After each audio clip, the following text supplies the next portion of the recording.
안녕하세요. 저는 딸아이 하나 키우며 살아가고 있는 평범한 40대 주부입니다. 하나 있는 아이임에도 불구하고 막 사춘기에 접어든 아이인지라 손 갈 곳이 한두 군데가 아닌 탓에 아주 바쁘게 살고 있는 서툰 엄마이기도 하죠. 그러다 보니 결혼 전에는 자주 만나던 친구들도 이젠 특별한 행사가 없으면 얼굴 보기가 쉽지 않아요. 결혼해서 아이 키우시는 분들이시라면 아마 다들 공감하시겠죠? 사정이 이렇다 보니 비록 서로 얼굴은 모르더라도 누구보다 내밀한 속 이야기까지 공유할 수 있는 이곳 사연들이 참 친근하게 느껴집니다. 저 역시 결혼해서 살면서 겪은 이야기들을 모두 토해내자면 책 한 권으로도 부족함을 느낄 테지만 아무래도 제 속사정이다 보니 털어놓을 곳이 마땅치가 않았어요. 사실 남들 들려주기에 그렇게 유쾌한 일도 아니거든요. 그래서 오늘은 그동안 여러분들 귀한 사연 많이 내어주셨던 바로 이곳에서 제 이야기를 한번 털어놓아 볼까 합니다. 그래도 우리가 한 식구로 한솥밥 먹고 산 세월이 얼마인데 이렇게 우리 모자에게 야멸차게 굴 수가 있어?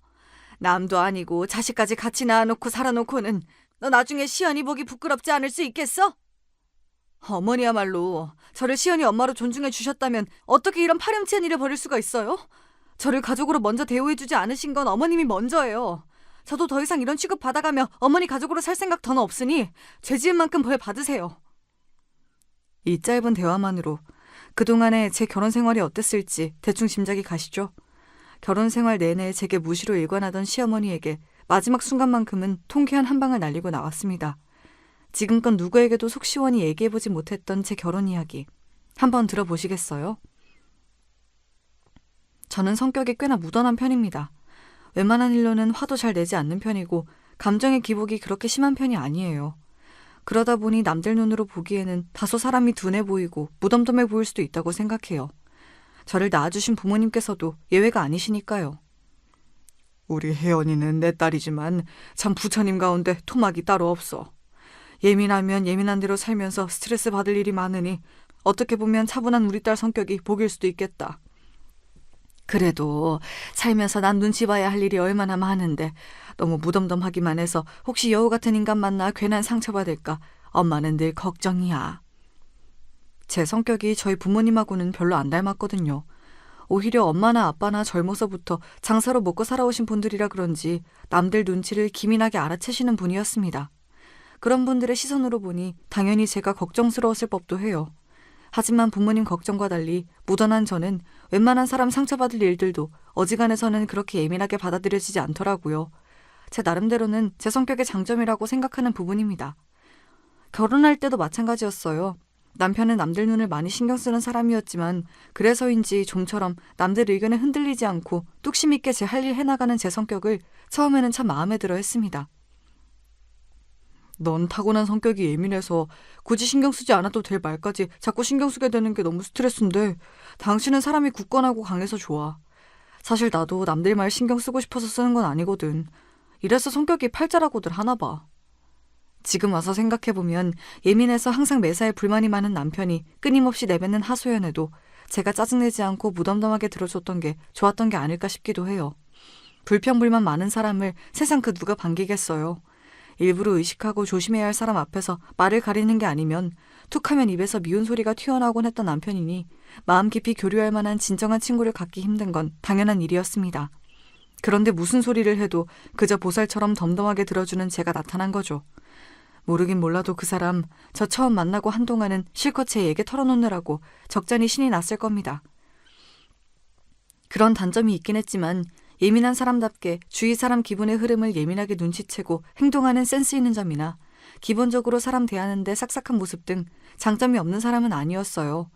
특히나 저랑은 성격이 거의 정반대에 가까웠기 때문에 남편의 그런 장점들은 제게는 없는 부분이나 마찬가지여서 그런 점들이 더 크게 다가왔던 것 같기도 합니다. 그리고 그 사람 하는 일이 영업이었어요. 별의별 사람들을 다 만나면서 생각지도 못하게 마음 상하는 일도 많고 사건 사고가 많을 만한 일을 하다 보니 저도 스트레스 받을 일이 많겠지 싶었습니다. 가뜩이나 성격도 저리 예민한데 먹고 살자고 성격에 맞지 않는 일임에도 저리 열심히 한다는 것도 그때는 성실함의 증거라고 생각했습니다. 마침 결혼 정년기이기도 했고 사람이 부족한 부분은 서로 채워가면서 하는 거지 생각하며 그 사람의 청원을 받아들였습니다. 저희 부모님은 처음에 제 남편을 펑 마음에 들어 하셨어요. 아무래도 제가 말수가 적고 성격이 좀 무뚝뚝한 편이다 보니까 반대로 첫 만남부터 제 친정 부모님께 싹싹하게 구는 남편이 예뻐 보이셨던 모양입니다. 제 위로 오빠가 한 명 있긴 한데 오빠는 제 성격처럼 이렇게까지 무던한 편은 아니어도 말수가 적고 무뚝뚝하긴 매한가지였거든요. 우리 혜연이가 참 차분하고 진중하고 다른 건 다 좋은데 제 성격이 무딘 편이다 보니까 주변 사람들 감정 헤아리는 데 있어서 좀 부족한 부분이 있거든. 그런 부분을 우리 최서방이 잘 감싸 안아줄 수 있을 것 같아서 나는 이제야 좀 마음에 안심이 되네.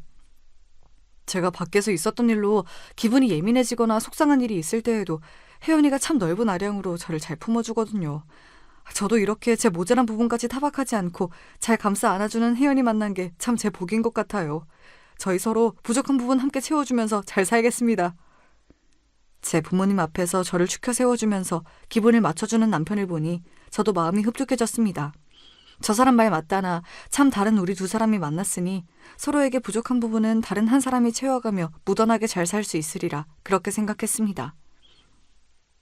시댁과의 첫 대면도 그리 나쁘진 않은 편이었습니다. 단 한 사람, 저희 시어머니만 빼고 말입니다. 남편은 일남일녀의 장남입니다. 아래로 여동생이 하나 있죠. 처음 시댁으로 찾아간 자리에 시부모님 내외와 시누이까지 다 모여도 단출한 구성이었습니다. 당시에는 아직 시누이도 미혼이었거든요. 시아버지는 처음 저를 보시면서도 얌전하고 차분해 보이는 제 모습이 제법 마음에 드신 것 같았어요. 우리 우성이가 어릴 적부터 성격이 불같은 부분이 있어서 내가 항상 조심을 시켰어요. 물론 사람이 살면서 화나는 일이 어떻게 없을 수가 있겠어. 그런데 저 녀석은 그게 좀 과한 편이야. 사내면 사내답게 좀 대범하게 넘길 줄도 알아야 하는데 어릴 적부터 성격에 예민한 부분이 있는 그거 하나가 내가 참 걱정스러웠어. 그런데 지금 아가씨를 보니 사람이 참 차분하고 심지가 단단해 보이는 것이 우리 우성이랑 같이 살면 합이 참 잘 맞을 것 같아서 내가 마음이 놓여요. 세월은 공으로 먹는 게 아닌 모양인지 처음 만나는 자리에서부터 제 성격이 아버님 눈에 고스란히 드러난 모양이었습니다. 사실 아버님이 생각하신 제 성격만큼은 그대로 맞아떨어진 게 맞긴 하지만요. 시아버지가 제게 그저 좋은 말만 해주셨다면 옆에 앉아 계시는 시어머니께서는 첫 만남부터 제 아들 깎아내리는 것처럼 느껴지셨는지 기분이 썩 좋아 보이지 않으셨습니다. 이 사람은 세 사람 불러다 놓고 아들 흉만 보고 계신데 아가씨 보고 우리 애 두고 도망가라고 고사 지내는 것도 아니고 이만하면 우리 아들도 제 앞가림 잘하는 귀한 내 자식인데 뭘 그렇게까지 말하고 그래요. 아가씨, 이 사람이 괜한 노파심에 하는 소리니 너무 심각하게 생각할 거 없어요. 네, 그럼요. 걱정하셔서 하시는 말씀인 줄 잘 알고 있습니다. 걱정 마세요. 이야기를 나누다 보니 시아버지께서 남편 성격에서 걱정되는 부분을 언급하면 시어머니가 득달같이 남편 편을 들어주는 일이 여러 번 반복이 되더라고요. 대충 집안 분위기가 어떻게 돌아가는지 짐작이 되었습니다. 조금 신경이 쓰였던 것은 제 오빠 편을 들어주는 시어머니를 볼 때마다 시누이 표정이 안 좋아진다는 점이었습니다. 이런 일에 그리 예민한 편이 아닌 제 눈에도 그게 눈에 띌 정도면 그 당시에도 시누이가 굳이 제 어머니에 대한 반감을 숨길 생각이 없었던 게 아니었나 싶어요. 결혼을 하고 나니까 그때 시누이 표정이 왜 그렇게 안 좋았던 건지 이해가 되었습니다. 남편의 예민한 성격은 제 어머니를 꼭 빼닮은 거였어요. 시어머니는 작은 일에도 쉽게 화를 냈습니다. 저같이 좀처럼 화내지 않는 사람이 보기에는 세상에 뭐 그렇게 화날 만한 일이 저리도 많은 건지 좀 신기할 지경이었어요. 지나가다 다른 사람이 무신경하게 툭 치고 지나가도 솔직히 좀 기분은 나쁠 수 있더라도 흔히 있는 일이잖아요. 그런데 그런 일 한 번 당할 때마다 저기 저 인간이 자기를 무시했다느니 피해가려면 얼마든지 피해갈 수 있었는데 괜히 저가 만만하니까 심심풀이 삼아 툭 치고 지나갔다느니 별일도 아닌 일에 살까지 야무지게 붙여가며 화낼 이유를 찾곤 하셨어요. 가만히 보니 단순히 치고 지나갔다는 게 문제가 아니라 기저의식에 자격지심이 기본 바탕으로 깔려있는 듯한 느낌이었습니다. 언니야, 시집와서 저런 꼴을 처음 보니 아직은 그냥 신기한 모양인데 나는 정말 저런 성격 때문에 평생 치를 떨며 살아왔어요. 저런 사람이 집 밖에서 모르는 사람들한테만 저러겠어요? 같이 사는 사람은 정말 죽을 맛이에요. 부모가 됐으면 자식이 뭔가 실수를 하더라도 허물을 감싸 안아줘야 하는 거 아니에요? 설령 정말로 잘못한 게 있으면 거기에 맞게 훈육을 하면 되잖아요. 그런데 자기 심기 조금 거슬리면 너 엄마 말을 뭘로 아는 거야 부터 시작해서 자기를 무시를 하네. 니까짓 게 뭐 잘난 게 있다고 나를 괄시를 하느냐니 이게 자식한테 할 소리예요? 이성보다 감성이 앞서는 사람들의 대표적인 단점이죠. 흥분해서 사고방식이 정상적으로 작동하지 않으니 나중에 후회할 만한 말도 그냥 내뱉고 본다는 거죠. 저야 성인이 다 되어 만난 사람이기도 하고 성격도 신우이와는 다르니 저런 사람도 다 있구나 했으나 평생 저런 주 양육자 밑에서 자란 신우이 입장에서는 정말 상처가 될 만도 하다고 생각했어요. 예민한 사람은 자기 인생도 참 피곤하지만 주위 사람들도 참 비위 맞추며 살기가 쉽지 않겠다는 생각이 들었지요. 결혼하고 나서 한동안 남편이 회사 일로 많이 바빠졌어요. 회사가 사업 규모를 늘리는 모양이었나 본데 그러다 보니 특히 영업 실적 압박이 심해졌던 모양이에요. 가뜩이나 성격이 예민하기 짝이 없는 사람이 전에 없이 회사로부터 압박까지 당하다 보니 날카로운 성격이 더더욱 뾰족해졌습니다. 결혼 전에도 자기도 모르게 말이 날카롭게 나와서 제 앞에서 흠칫하던 걸 몇 번 본 적이 있는데 상황이 이렇다 보니 말투에 날이 서는 건 어쩌면 당연한 일이다 싶었어요. 당신 오늘 많이 늦었네? 밖에서 힘들었을 텐데 야식이라도 좀 해줄까? 지금 시간이 몇 시인데 야식 타령이야. 가뜩이나 가고 싶지도 않은 술자리 불려다니느라 속에서 구멍이 날 것 같은데 이럴 땐 좀 눈치껏 빠릿빠릿하게 굴 수 없어? 제 딴에는 고생하는 사람 챙겨주려고 한 말이었는데 대번에 남편이 버럭하더군요.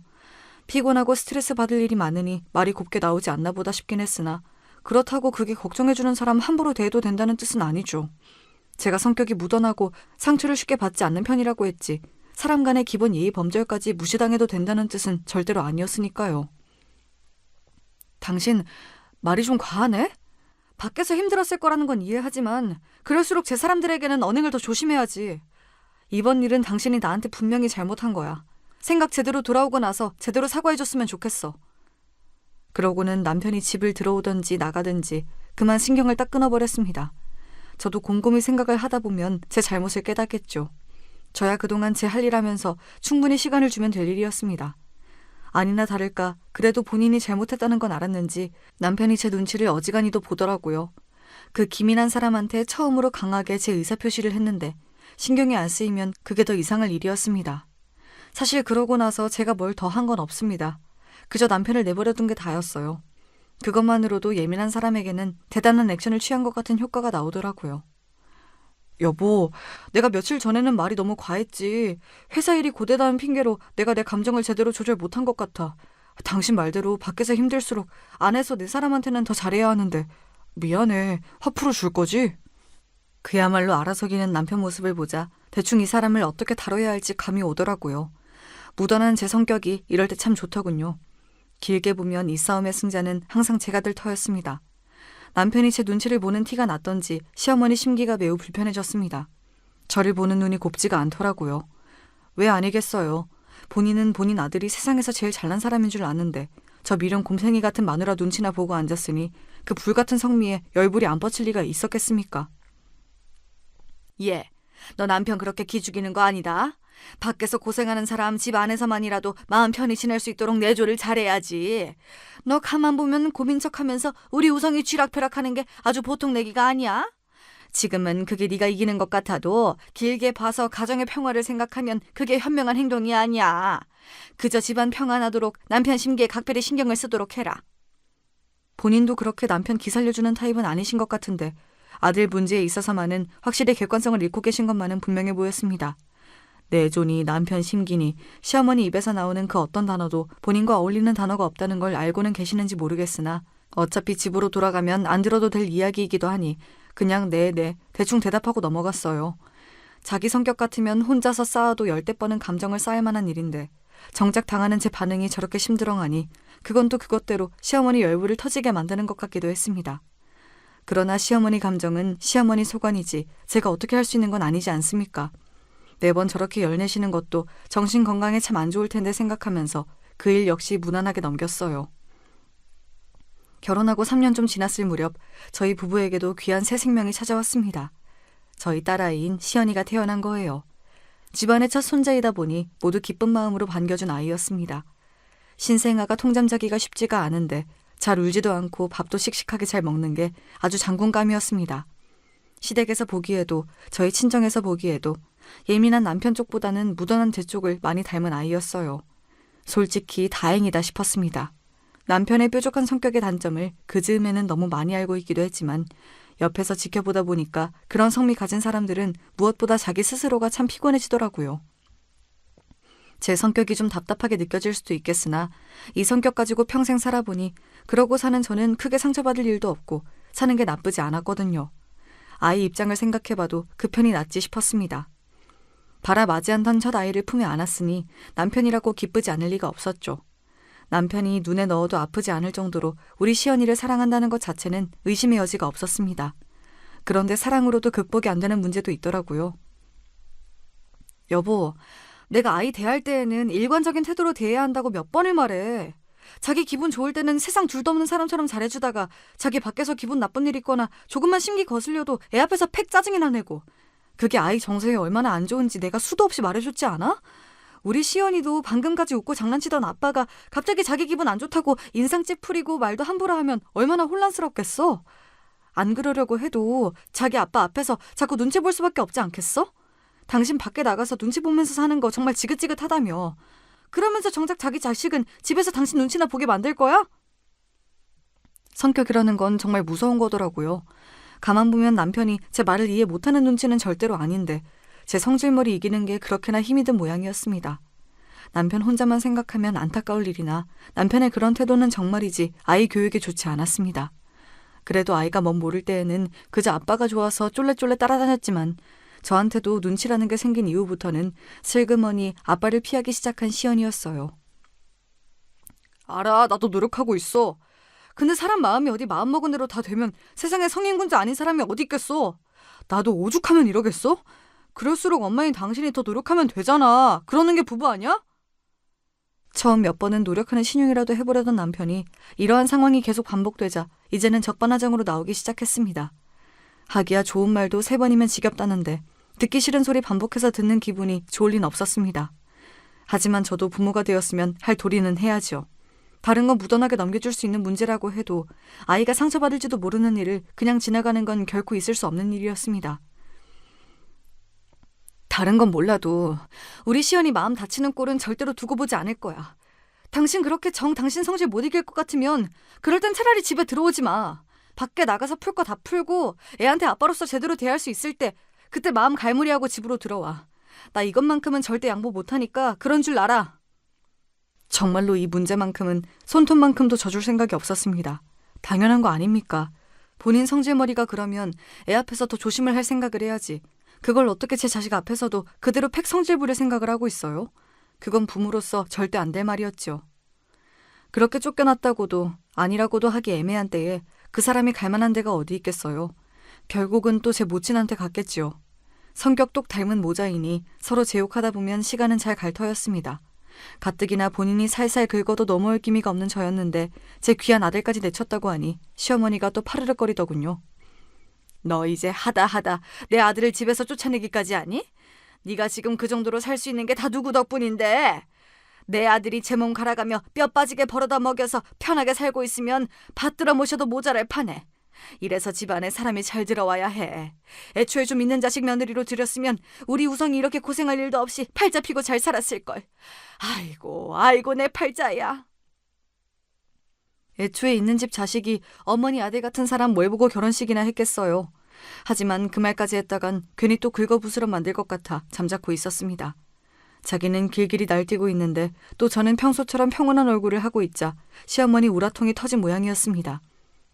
예, 너 지금 시어미가 말을 하는데 태도가 그게 뭐야?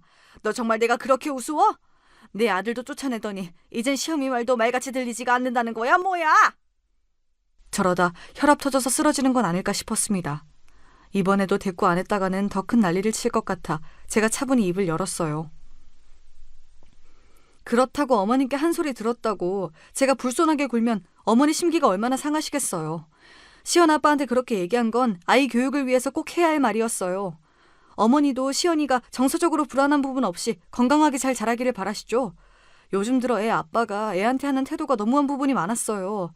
길게 보면 결국은 우리 시연이를 위한 일이니까 어머니께서 아량을 보이셔서 조금 더 너그럽게 이해해 주세요. 말이 설명이지 솔직히 달래는 거나 다름없었어요.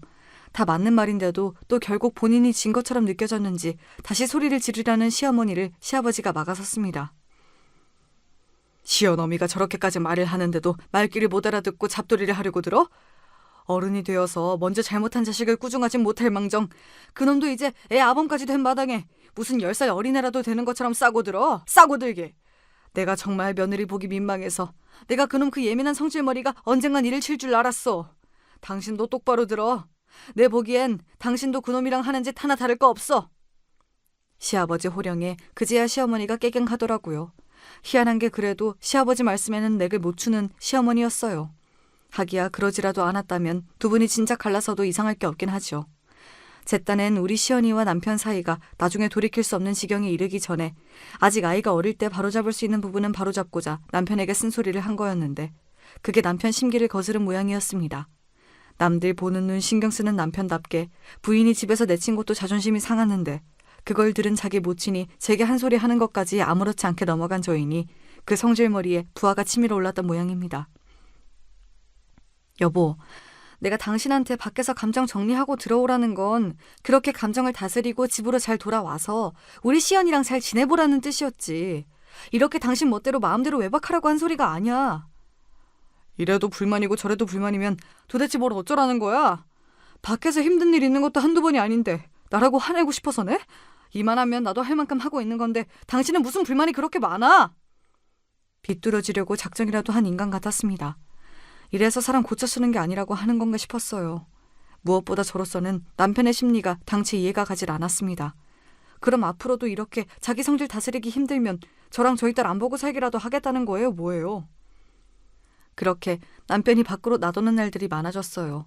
마음 들 곳이 없어지니 제가 갈 곳이라고는 결국 친정뿐이더라고요. 차마 친정 부모님 걱정시킬까봐 못하던 이야기를 받아주던 건 하나뿐인 오빠였습니다. 오빠, 내가 나 살기 바쁘다고 친정 문제에 너무 관심이 없었지. 자식이라고 달랑 우리 둘뿐인데 오빠한테 부모님 문제 다 밀어놓기만 하고 내가 정말 미안해. 내가 너 어떻게 사는지 모르는 것도 아닌데 별소리를 다 한다. 제 가정 이러고 사는 게 다 그런 거지. 나라고 뭐 크게 다를 것 없어.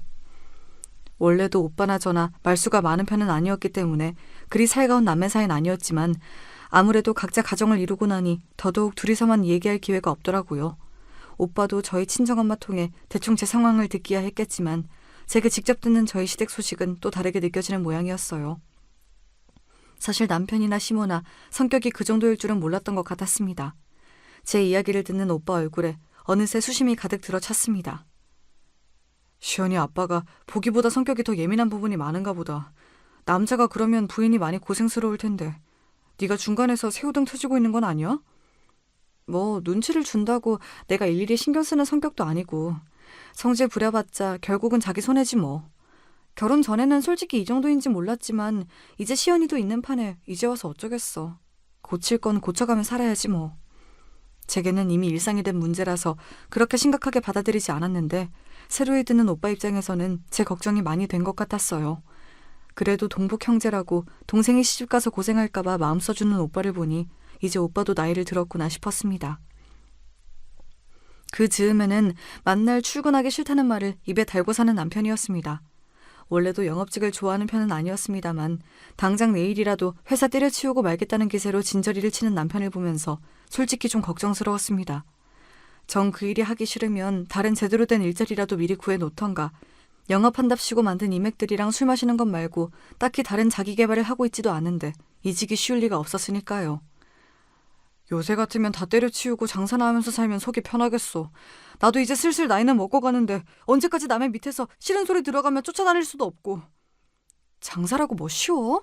먹고 사는 일이야 뭐 하나 쉬운 일이 없다지만 그래도 회사에서 월급 타서 사는 게 제일 낫지. 그나마 지금은 회사라는 울타리라도 있으니까 꼬박꼬박 월급이라도 나오지. 장사는 초기 자본금도 많이 드는 데다 꼭 성공하는 보장도 없고. 나는 뭐 꿈도 못 꿔보냐? 아, 어디 돈 넣을 구멍 좀 없나? 없는 놈은 만날 없어서 돈 한 푼에 덜덜 떨면서 살고 내가 자금만 있으면 진짜 못할 일이 없는데 당신 남편이 머리 조아려가며 만나는 사장이란 놈들 알고 보면 별거 없어. 저런 놈들도 사장이랍시고 떵떵거리고 사는데 나라고 못할 게 뭐야?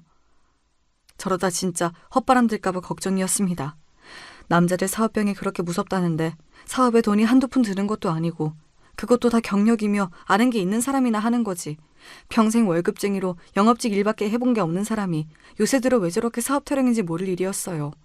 물론 본인이 백날 떠들어봐야 사업할 돈이라고는 먹고 죽으려고 해도 없는 집구석이었으니 그저 저렇게 입으로 스트레스나 좀 풀고 제발 회사에서든 우리 시연이한테든 정신 좀 똑바로 차리고 살았으면 싶었죠. 요즘 들어 부쩍 회사 때려치우고 싶다는 얘기나 사업 얘기를 자주 꺼내는 남편에 대한 이야기가 나오자 오빠가 많이 걱정하더군요. 그게 그냥 말로만 끝나야 할 텐데 사업이라는 게 절대로 그렇게 쉽게 생각해서 될 일이 아닌데. 내 말이 그 말이야. 도대체 어디서 무슨 말을 듣고 저런 헛바람이 든 건지 모르겠어. 그래도 자기가 뭘 할 수 있겠어. 사업이라는 게 돈이 어마어마하게 들어간다고 하던데 우리야 그 사람 월급으로 다달이 살기도 빠듯한걸. 저러다 말겠지 뭐. 그 말에 오빠가 마른 침을 꿀꺽 삼켰습니다. 오빠가 목소리를 낮추더니 제게 얘기하더라고요. 실은 나도 최근에 아버지 일을 정리하는 거 도와드리다가 알게 된 건데 아버지께서 우리한테 물려주실 게 좀 있으신가 봐. 부모님 아직 정정하시니 조만간 무슨 일이 있지 않겠지. 하지만 네 말대로 지금이야 어디 비빌 데가 없으니 그저 말뿐이라고 해도 생각지도 못한 목돈이 너한테 생겼다는 말 들으면 어떻게 반응할지 몰라. 사람이라는 게 돈 앞에서는 어떻게 나올지 알 수가 없더라. 내가 이런 말 한다고 너무 서운하게 생각하지 말고 오빠로서 혹시나 하는 노파심에 하는 말이니까 조심은 해두는 게 좋을 것 같아서. 저희 친정 부모님이 두 분 노후 준비가 되어 있으시다는 건 알았는데 저희 남매한테까지 유산으로 돌아올 만한 재산이 있는 줄은 몰랐습니다. 얘기 들어보니 그동안 오빠도 몰랐던 것 같고요. 평범한 중산층 가정에서 자란 저희이니 당연히 그렇게 생각할 법했어요. 저희 친정 부모님도 다 키운 자식들에게 경제적으로 기대지 않으셨고 그건 저희 역시 마찬가지였거든요. 몰랐던 소식을 들어서 조금 놀라긴 했으나 오빠 말에 기분이 나쁘진 않았습니다. 그동안 제가 들은 남편과 시어머니 이야기를 종합해보면 오빠가 저런 결론을 내리는 것도 무리는 않을 테니까요. 거기다 오빠 걱정에 타당한 부분도 있었죠. 제가 부모님께 얼마나 받을 수 있을지는 알 수 없더라도 가뜩이나 회사 관두고 싶다는 말을 달고 사는데 제 주머니에 돈이라도 들어오면 과연 그 앞에서 남편이 평정심을 유지할 수 있을지 당장 저조차도 의심스러웠으니까요. 오빠와 그런 이야기를 주고받을 때까지만 하더라도 유산에 대한 이야기를 전혀 실감하지 못했어요. 친정 아버지께서 그렇게 갑작스럽게 떠나실 줄 알았더라면 아버지 얼굴 한 번이라도 더 뵈러 갔어야 하는 건데 하나뿐인 딸로서 부족함이 많았던 것 같아 가슴이 많이 아팠습니다. 정말이지 상상도 하지 못했던 비극적인 사고였습니다. 갑작스러운 아버지의 사고 소식에 온 친정 식구들이 슬픔에 잠겼으나 그래도 길게 고통받지 않으시고 일찍 편안해지신 거라고 생각하자며 미어지는 가슴을 부여잡고 애써 서로를 다독였습니다. 당연히 저희 집안의 유일한 사위이니 남편도 상주로서 함께 빈소를 지켰어요. 아버지가 그동안 쌓은 인망이 좋으셔서인지 3일장 내내 조문객이 끊이지 않아 저희 가족은 아버지를 보내드린 슬픔에 온전히 잠겨있을 여유가 없을 정도였습니다. 워낙 찾아오시는 분들이 많으시니 그분들 하시는 말씀을 저희가 다 듣고 있을 새도 없었고요. 아무래도 그때였던 것 같아요. 생각지도 못하게 제 부인이 제 장인으로부터 거액의 유산을 물려받을지도 모른다는 소식을 듣게 된 건 말이죠.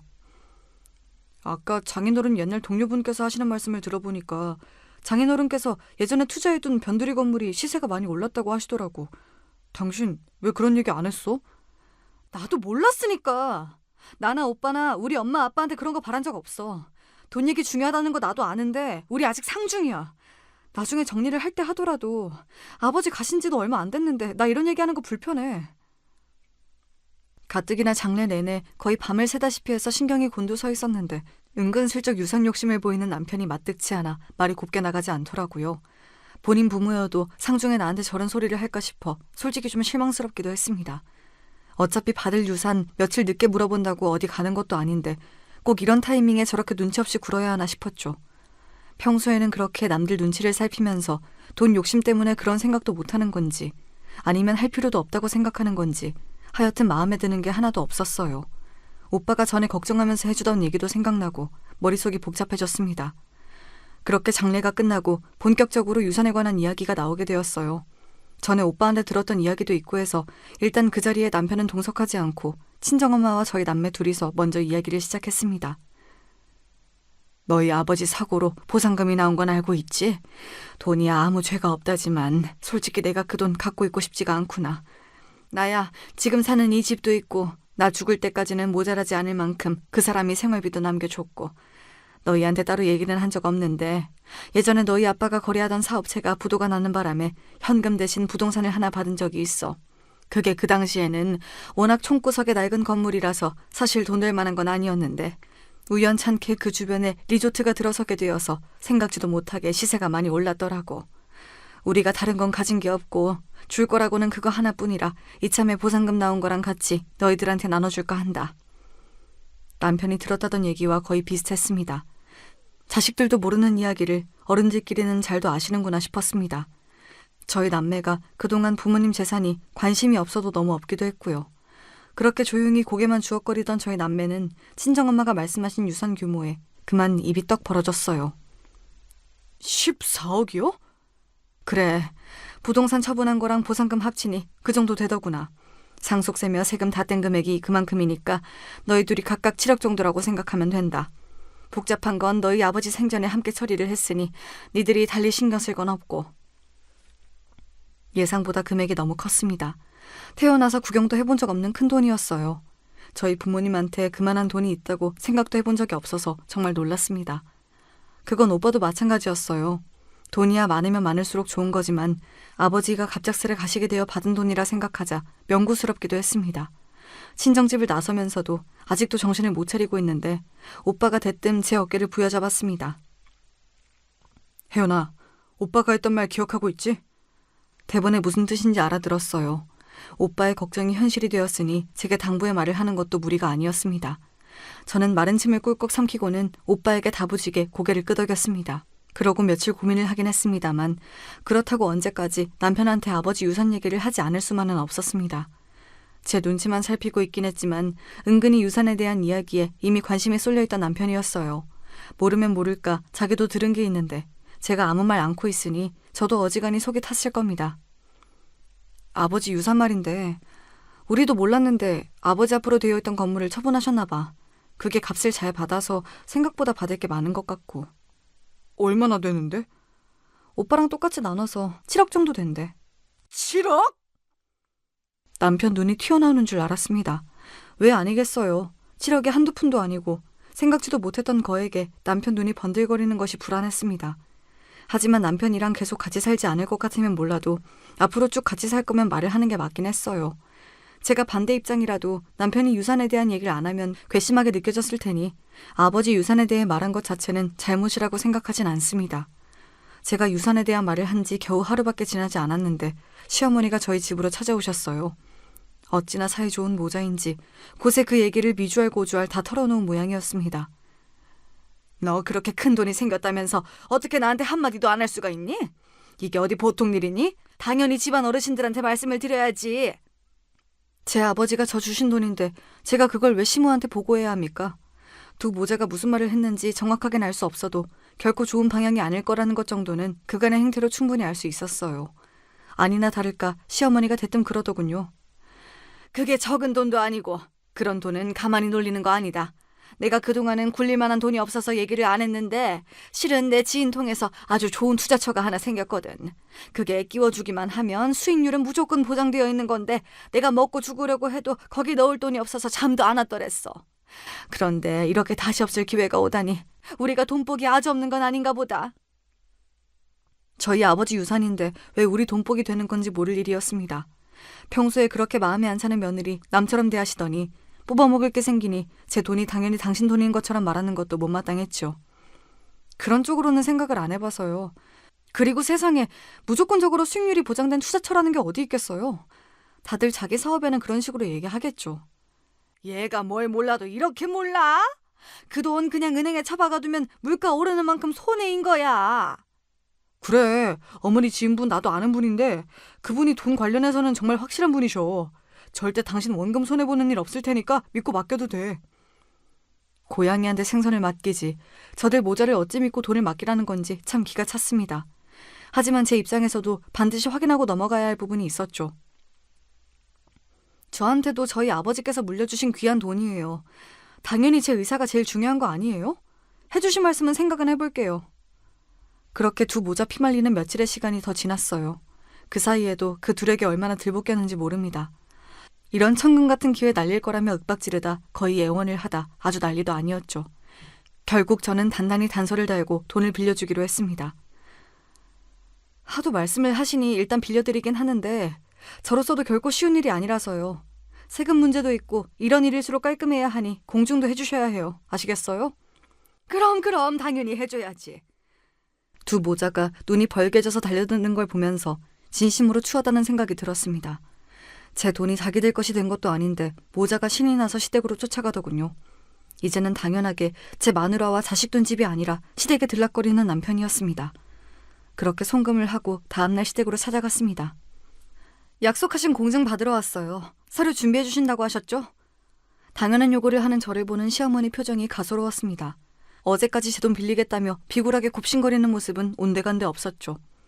순진한 년, 공증은 무슨, 내 주머니에 들어왔으면 내 돈이지. 다시 생각해도 참 기가 막힌 소리였습니다. 무슨 소리를 하시는 거예요? 우리 아버지가 저 주신 유산인데 그게 어떻게 어머니 돈이 돼요? 말 같지 않은 소리 말고 하기로 한 공증이나 하세요. 당신 그게 시어머니한테 무슨 말버릇이야? 어른 무서운 줄을 모르고? 니놈이야말로 남의 돈 무서운 줄 모르고 이게 뭐하는 짓이야? 너 시어머니한테 부끄럽지도 않아? 내가 너 그렇게 내 아들 가르치려 드는 꼴 그동안 얼마나 보기 싫었는 줄 알아? 이제 너한테는 더 볼 일 없으니까 더는 내 아들 기죽이지 말고 그만 이혼해. 뭐 저딴 인간이 다 있습니까? 바로 전날 저한테서 제 아버지 유산을 몽땅 뜯어놓고는 다음날 이혼 통보를 해요? 저게 사람 새끼입니까? 제 어미 뒤에서 의기양양한 표정을 짓고 있는 남편놈 머리털을 몽땅 뽑아버리고 싶었습니다. 그래, 나도 이런 거지 같은 사기꾼 집안 것들이랑 더러워서 못 살겠다. 잘 됐네. 시연이는 우리가 잘 키울 테니 너는 이혼 도장이나 얼른 찍으렴. 시연이를 댁들이 왜 키워? 당신네들은 곧 감옥 갈 텐데. 제가 두 모자를 한 건 약올리며 내뱉자 둘 표정이 멍청해지더군요. 저는 시어미 면상에 준비해온 서류를 집어 던졌습니다. 시무와 남편놈이 피고로 기재된 사기죄 고소장이었습니다. 내가 이걸 쓰면서도 설마 했는데 설마 니들이 이렇게나 사람 새끼가 아닐 거라고는 미처 생각을 못했구나. 제가 오빠한테 들은 소리가 있는데 아무 생각 없이 저것들한테 돈을 내줬겠어요. 좋은 투자처가 있다며 돈 빌려달랄 때부터 공증 약속을 받아내기까지 모든 대화는 이미 녹음되어 있었습니다. 저것들이 제 돈을 떼먹으려는 정황은 확실했지만 실질적인 금전적 피해가 없으면 사기죄 입증이 안 된다고 하더라고요. 그런데 제가 시모 계좌로 돈을 입금한 기록이 있으니 이제 명백하게 사기죄가 성립된 거였죠. 제게 돈 뜯어내겠다고 두 모자가 난리를 치는 며칠간 저도 만반의 준비를 하느라 꽤 바빴거든요. 내가 거지 같은 너희 모자 뭘 믿고 그 거금을 주겠어. 이 쓰레기 같은 것들. 도대체 무식도 정도 것이지. 내가 녹음을 안 했다 치더라도 그 큰 돈이 오간 기록이 있는데 판검사들이 바본 줄 알아? 당연히 나한테 돌려줘야 할 돈이라고 하겠지. 니들 주제에 구경도 못할 큰 돈 있다고 하니까 눈이 횟가닥해서 똥오줌도 못 가린 모양인데 제 자식, 제 손자 키워주는 사람 뒤통수를 쳐도 이따위로 쳐? 그것도 아버지 비명에 가신 지 며칠이나 됐다고. 니들이 그러고도 사람 새끼야? 내가 이것들 버르장머리를 고치고 말 테니까 감방에서 아주 비참하게 한번 살아봐. 그제야 일이 잘못 돌아가도 단단히 잘못 돌아가는구나 싶었던지 남편놈이 다짜고짜 무릎을 꿇고 제 바지가랑이를 부여잡았습니다. 여보, 내가 잠깐 돌았나 봐. 나는 엄마가 목돈 벌 기회가 있다고 하길래 우리 시연이랑 당신 생각해서 그런 거였어. 씨알도 안 먹힐 소리에 놈싸대기를 있는 힘껏 내리쳤습니다. 우리 아빠 유산 다 빼먹고 이혼하란 네 어미 소리에 팔짱이나 끼고 있던 놈이 어디서 입에 침도 안 바르고 거짓말이야. 너 같은 사기꾼 새끼랑 절대 우리 시연이 같이 못 끼워. 너 그간 아비노릇 제대로 안 한 거, 밖으로 나돌면서 양육 의무라고는 쥐똥도 이행 안 한 거 다 이혼 사유니까 네 놈이 그리 원하는 대로 유책 배우자로 걸고 소송해 주마. 그거 아니더라도 전과자 사기꾼 아비한테 친권이고 양육권이고 꿈도 못 꾸겠지만 네 놈 면접 교섭권도 다 박탈될 테니 우리 모녀 앞에 나타날 생각 마. 여보, 잘못했어, 여보. 감옥이라니. 겨우 하루 통장에 돈 넣어놓은 건데 감옥은 무슨 감옥이야. 난 감옥 못 가. 어디 판사 앞에서도 그렇게 씨부려 보시던가. 더러운 인연 먼저 끊어주겠다니 내 속이 다 시원하다. 말년에 아주 좋은 꼴 보시겠네. 제가 아무리 부처님 가운데 토막이라도 제 친정아버지 목숨까지 포함된 유산까지 가로채서 저를 기만하려던 범죄자까지 용서해줄 수 있는 등신은 아니었습니다. 이미 제 아버지 교통사고 사망금을 눈독 들였던 그 시점에서 남편에 대한 기대치는 모조리 사라졌으니까요. 그런 인간을 아비로 두느니 차라리 아빠 없이 키우는 게 우리 시연이 미래를 생각해도 맞는 일이었어요. 사기 피해 금액이 7억 원이나 되었으니 두 사람 죄질이 결코 가볍지 않았습니다. 우리나라 경제사범 형량이 높은 편이 아니라서 초범인 두 사람이 정말로 감옥살이를 하진 않았으나 둘 다 꽤 오랜 시간 구치소에서 고생해야 했어요. 물론 전 시무에게 돈을 송금하자마자 동결 신청을 했기에 7억은 고스란히 돌려받을 수 있었습니다. 그 둘이 구치소에서 모진 고초를 겪는 동안 이혼 소송도 전적으로 제게 유리한 방향으로 마무리되었습니다. 당연히 시연이 친권과 양육권도 제게 돌아왔습니다. 말할 것도 없이 전 남편과 전 시무의 면접 교섭권은 박탈되었어요. 뒤늦게 제 부인과 아들 만행을 듣게 된 전 시아버지가 눈물로 제게 읍소했으나 제 마음을 돌릴 순 없었습니다. 그저 가끔 우리 딸 얼굴 보여드리는 게 제가 베풀 수 있는 최대한의 인정이었어요. 뒤늦게 소식을 전해들은 시누이 또한 경악했으나 그 둘에 대한 동정심은 찾아볼 수 없더군요. 솔직히 놀랍지도 않네요. 언니가 고생 많았어요. 이제 그런 거지 같은 인간들이랑 엮이지 말고 언니도 언니 인생 살아요. 그렇게 오래 구치소 신세를 졌는데 전과가 없다 한들 그 두 사람 남은 인생이 평탄할 리가 없었습니다. 전 남편은 직장에서 해고되었습니다. 그렇게 다니기 싫다고 연부를 외던 직장인이 뭐 잘된 일이네요. 전 시무야 더했죠. 아줌마들이 얼마나 소문에 민감한데 구치소 신세까지 진 노인네를 저들 사이에 끼워주겠어요. 집 밖에서 얼굴도 들고 다니지 못하니 집구석에 처박혀 폐인처럼 산다는 소식은 전해 들었습니다. 제게 경고를 하면서도 설마 동생이 이렇게 참담한 일까지 겪게 될 줄은 몰랐던지 잘못한 거 하나 없는 저희 친정오빠가 제 얼굴을 못 보더라고요. 오빠 아니면 정말 험한 일을 당할 뻔했다며 그저 고맙다고 서로를 다독여 주었어요. 친정엄마도 괘씸한 전남편 모자의 행태에 분기탱찬하셨으나 그런 인간 쓰레기들 딸과 손녀 앞에서 치워버린 것만으로도 잘했다며 제 이혼을 전적으로 지지해 주셨습니다. 그렇게 전남편과의 인연은 완전히 끝이 났어요. 어떻게 제 자식 키우는 사람을 상대로 철천지 원수에게도 못할 그런 극악무도한 행동을 벌인 건지 지금으로서도 이해가 되지 않습니다. 이제 완전히 남이니 그런 인간을 이해하고 말고도 할 것 없지만요.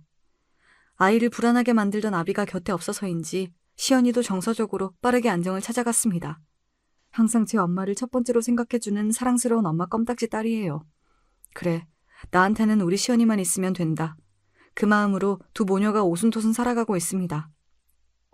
그렇게 오늘도 저희 두 사람의 소중한 하루하루가 쌓여가고 있어요.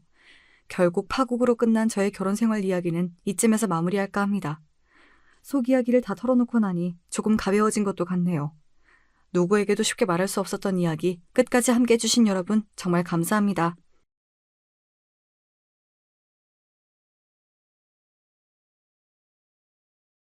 안녕하세요. 하루 종일 날씨가 흐릿한 날 경기도 모처에서 제 이야기를 사연으로 보내보고자 컴퓨터 자판을 두드려 봅니다. 겉으론 그저 평범하게 나이든 아줌마에 지나지 않아 보이는 저에게도 나름의 사연이란 게 있었죠. 어쩌다가 남편하고 인연이다 결혼까지 하게 됐고 저는 당시 20대 중반의 나이에 집안 형편도 어렵고 가방 끈도 짧고 배운 기술이 있는 것도 아니었으니 주변에서 온통 적절한 때에 시집 잘 갔다는 소리만 들었습니다. 그래서 저도 그런 줄로만 생각했고 기쁨 속에서 결혼 생활을 시작했던 것 같아요. 남편은 성격이 좀 변덕스러워서 맞추기가 여간 까다로운 것이 아니었으나 감내할 만은 했습니다. 결혼을 했다고 해서 제가 일을 아예 안 다닌 것은 아니었기 때문에 작은 사무실에 출퇴근을 하면서 남는 시간에 집안 살림을 하고 시댁에 들러서 며느리 노릇을 다 하고 그렇게 지냈죠. 고단하긴 해도 모든 게 괜찮았습니다. 계속해서 뱃속에 아이가 안 들어서는 게 문제로 여겨지기 전까지만 그랬어요. 결혼하고 나서 3년이 지날 무렵부터 아이 소식이 아직도 없다는 것을 시댁 측에서 이상하게 여기기 시작했습니다. 그러면서 절 향한 멸시, hir난, 구박이 시작됐던 것 같아요. 저도 답답해서 미칠 노릇이었습니다. 제발 뱃속에 아이가 찾아왔으면 한다고 매일 밤마다 빌었지만 한 번도 소식이 없었어요. 당시에 제가 느끼기에 남들은 결혼 3년째 아직 아이가 없는 경우는 생겼다가 유산한 경우밖에 없던데 전 그런 것조차 없었으니 이루 말할 수 없이 속상했습니다. 누구보다 당사자인 제가 가장 속상했지만 시댁 식구들은 절 향해 아이도 못 갖는 주제에 끈질기게 며느리 자리만 지키면서 버텨대든 철면피라고 그렇게 부르며 손가락질을 했습니다. 여보, 남들은 별로 어렵지 않게 갖는 게 이세 같던데 왜 우리 부부한텐 아직도 소식이 없을까요? 글쎄, 삼신 할망구가 우리 집을 못 찾아오나 보네. 길치가 따로 없어. 하지만 그런 상황 가운데 초조해하며 하루하루 피가 말라가는 건 저뿐인 듯 했습니다. 남편은 강 건너 불구경을 하듯 항상 태도를 그렇게 굴었죠. 제가 시댁 식구들에게 구박을 심하게 받는 것도 남편은 알았지만 그건 역시 남일 보듯이 굴었습니다. 그렇기나 부부간에 유대감이 없는 남자였는데 전 그런 것도 당시에 고려하지 못하고 그저 제가 떨어지지 않기 위해선 꼭 붙잡아야 할 유일한 생명줄인 것 마냥 남편을 그렇게 여겼던 것 같아요. 남편에게 하소연을 하면서도 정작 따지진 못하고 시댁 식구들 앞에서 할 말 한 번 제대로 해본 적 없고 그런 시간만 보내다가 결혼 5년을 채웠습니다. 도저히 안 되겠다. 하등 쓸모없는 걸 언제까지 참아주고 기다려줘야 돼? 우리 아들 곁에서 이젠 떨어져라. 어머님, 그 말씀은 이혼을 하라는 건가요? 어떻게 저한테 이러실 수가 있으세요? 그간 제가 얼마나 군소리 한 번 안 하고 어머님 말씀 따르면서 별별 종노릇까지 다 했는데 그걸 뻔히 아시면서 어떻게 이러세요? 종노릇이라니? 너 어디 가서 말 조심해. 누가 보면 내가 며느리 잡아먹는 시어머니인 줄 알겠다. 나같이 인내심 좋고 생각 깊은 사람이 또 어디 있다고. 그런 황당한 오해받는 건 상상만 해도 억울해. 어휴, 넌 그냥 입이나 꼭 다물고 우리 아들하고 이혼해. 나도 귀한 아들한테 이혼 딱지 붙여주기 싫은 엄마인데 네가 애 하나 못 가지는 몸이니 뭘 어쩌겠어. 그간 똥 밟았다 생각하고 이제라도 우리 아들한테 옳은 짝을 붙여다 줘야지. 하여간 넌 쓸데없는 소리 하고 다니지 말고 입 꼭 닫고 이혼만 해주면 돼. 어려운 거 아니잖니? 결혼하고 5년 동안 아이 소식이 없었을 때 시어머니로부터 그런 소리를 들었습니다. 이혼하고 몸만 달랑 나가달란 통보였죠. 남편의 재혼에 걸림돌이 되면 안 되니까 이혼하면서 입을 가만히 닥치고 꺼져달란 요구까지 함께였습니다. 그런 걸 요구할 거라면 적어도 대가는 있어야 했던 거 아닐까요? 제가 얼마나 우스운 존재로 비춰졌으면 10원 한 장 내미는 법이 없었을까요? 그간 눈칫밥을 지독하게 먹어오면서 어떻게든 버티고 살려고 했던 저의 부단한 모든 노력들이 사실은 아무 의미도 없는 것이었다는 판결문이 내려진 것 같아서 너무 비참했습니다. 시어머니께서 말씀하시길 남편도 이미 저와 이혼하는 것에 긍정적으로 동의를 했다고 하셨어요. 거기까지 듣고 나자 견딜 수가 없어진 전 극심한 스트레스 때문이었는지 복통을 호소하며 쓰러졌습니다. 전 병원에서 눈을 떴고 의외의 사실을 알게 됐어요. 의사의 말에 귀를 의심했죠. 네? 뭐라고요? 제가 임신을 한 상태라고요? 검사를 해보니까 임신 상태였을 뿐더러 무려 13주나 되어 있었어요. 그런데 배가 전혀 안 나와서 제가 눈치를 못 챘던 겁니다. 아이고 참나. 임신 소식을 이렇게 요란하게 알리는 며느리 얘긴 내가 듣도 보도 못했는데 넌 참 유난이다. 시어머니께선 민망함을 털어내시려는 듯 연신 제 옆에서 손 부채질을 하며 말씀을 하셨습니다. 남편은 구석에서 자고 있었어요. 살짝 코까지 골면서 팔자 한번 좋아 보였죠. 다른 환자들과 같이 쓰던 다인용 병실이었기 때문에 저는 남편의 그런 모습이 창피하고 민망하였으나 시어머니께선 기특한 우리 아들을 바라보는 눈빛으로 흐뭇해 하셨죠. 어머님, 그러면 이제 이혼 얘긴 없어진 건가요? 제가 임신을 했잖아요. 그 그래야지. 너도 참 내가 하도 오래도록 손주 탄생을 기다리다가 목이 빠지게 돼서 섭섭하고 답답한 마음에 한 소리를 한 것 좀 가지고 혼자 진지해져서 왜 그러니? 이혼이란 게 어디 쉬운 일이야? 그냥 한 번 해본 소리나 마찬가지였어. 네? 저는 충격받아서 쓰러지기까지 했는데 자칫 잘못했으면 뱃속의 아이도 잃을 뻔한 복통이었는데 어머님께선 그냥 해본 소리였다고요? 그러길래 누가 그렇게 심약하래? 그래가지고선 애 낳기나 하겠어? 뱃속 아이가 무사히 태어나나 안 태어나나 내가 그것도 가만 두고 봐야겠구나. 그리고 이왕이면 꼭 나한테 손자를 안겨줬으면 한다. 손녀 말고 손자. 알았지? 시어머니께선 짜증을 내시며 나가버리셨죠.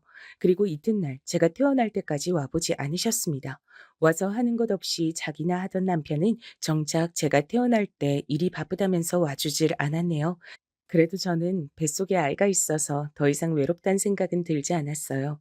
생명이 제 안에서 자리를 잡았다는 것 자체로도 놀라운 기적이더라고요. 아직 얼굴을 보지도 못했는데 벌써부터 든든했고 의지가 됐습니다. 이 세상 유일무이한 제 분신이 저의 뱃속에 들어있다는 게 믿어지지 않았고 너무 늦게 알아차려서 미안한 마음뿐이었어요. 몇 주 후 검진차 찾아간 병원에선 뱃속 아이의 성별을 넌지시 알려줬습니다. 우회적인 표현이었지만 바로 알아들을 수 있었지요. "어때? 오늘은 성별 구분이 된다고 하든 다녀온 병원에선 뭐래? 아들이래? 아들이라고 하지?" "아, 그게요. 어머님 병원에서 말하길 리본이 어울릴 것 같다고 그렇게 알려주더라고요." "뭐라고? 리본? 그렇다면 뭐야? 딸년이란 소리야? 머리에 리본 꽂고 다니는 건 딸년들이나 하는 거잖아. 손자 말고 손녀? 에라이!" "그래도 똑같이 어머님 손주예요. 너무 그렇게 실망하시면 뱃속에서 어머님 손주가 듣고 슬퍼할 거예요." "그런 우라질 같은 소린 때려치우렴. 나 실망시키고 싶지 않았음. 네가 아들을 임신했어야지. 그토록 오래 기다렸다가 아이를 품었으면서 기껏해야 딸년이어서 되겠어? 너도 참 너다." 시어머니 앞에서 더 아무 말도 못하고 입을 힘주어 닫고 주먹을 꽉 쥔 채로 돌아서야만 했던 게 당시의 제 모습이었죠. 시어머니만 떠올리면 머리가 아프다 못해서 터질 것만 같았습니다. 가슴은 뻐근하고 쓰라리고 갑갑했지요. 소위 화병이라고 불리는 것이었어요. 저는 화병을 시어머니 때문에 걸렸습니다. 임신한 몸으로 화병까지 앓자니 정말 죽은 맛이었는데 남편이란 놈은 일말에 도움도 안 됐어요. 저를 버티게 한 건 단지 부풀어 오르는 배 안에 든 소중한 생명이었습니다. 출산하면서도 저는 하마터면 죽을 뻔했어요. 출혈량이 엄청났다고 하더라고요. 출산 직후부터 의식이 날아갔다가 꼬박 사흘 만에 눈을 떴습니다. 사람이 죽다 살아났는데도 안 죽을 줄 알았다, 살았음 됐지 정도의 반응이나 보이던 시댁 식구들과 남편, 그 누구도 저를 위해 눈물 한 방울 흘려주지 않았더라고요. 하지만 세상에 태어나서 손가락을 꼬물거리던 귀여운 제 아기를 본 순간 온갖 부정적인 감정이 다 날아가는 듯한 기분이 들었습니다. 제 딸 수정이는 존재만으로도 절 힘나게 하는 아이였습니다. 아들이 아니면 뭐 어떤가 싶었어요. 저도 어차피 딸로 태어나 살아본 적밖에 없었으니 같은 여자로서 수정이와 잘 통하는 모녀 관계가 될 것 같았습니다. 애지중지 길렀어요. 절 향해 배시시 미소를 짓는 수정이를 보면 세상의 모든 근심이 씻겨 내려가는 듯 했습니다. 그리고 수정이는 아기 때의 얼굴이 친탁을 한 외모였어요. 시어머니께서 의심의 여지 없이 당신의 친손녀라고 인정하실 수밖에 없었을 정도였습니다. 얼굴이 시댁 식구들과 완전히 똑같은 계열이었거든요.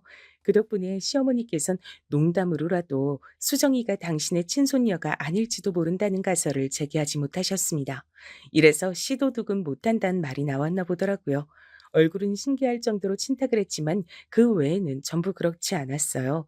수정이는 그 어느 쪽도 닮지 않았고 자기만의 독자적인 성향을 구축해가는 아이였습니다. 수정이가 초등학생 때부터 이미 제가 심적으로 의지를 많이 했으니 얼마나 똑부러지고 영민한 아이였는지 두말할 필요도 없겠지요. 전 시어머니께서 수정이에게 이런 말씀을 하셨던 순간이 두고두고 안 잊혀져요. "예, 수정아. 넌 동생 안 갖고 싶으니? 남동생이 있으면 좋을 것 같지? 할미 생각은 그런데 우리 수정이 남동생 안 갖고 싶을까?" 제 쪽을 힐끗 눈짓하면서 그러셨어요. 제가 둘째를, 그러니까 아들을 못 낳고 있다는 것을 비난하시고 눈치를 주고 싶으셔서 시어머니께서 그렇게 구시는 것이었는데 여느 때처럼 저는 화병으로 타들어가는 속만 붙잡으며 애써 외면을 했건만 수정이는 똘망똘망한 눈빛과 목소리로 이렇게 대답을 하더군요. "안 가지고 싶어요." "수정이 얘가 왜 이럴까? 넌 그러면 평생 동생이 안 생기고 너 혼자여도 괜찮단 소리야?"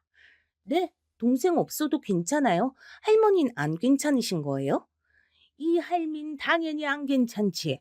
수정아, 집안에 원래 딸만 있으면 안 되는 법이야. 아들도 있어야지.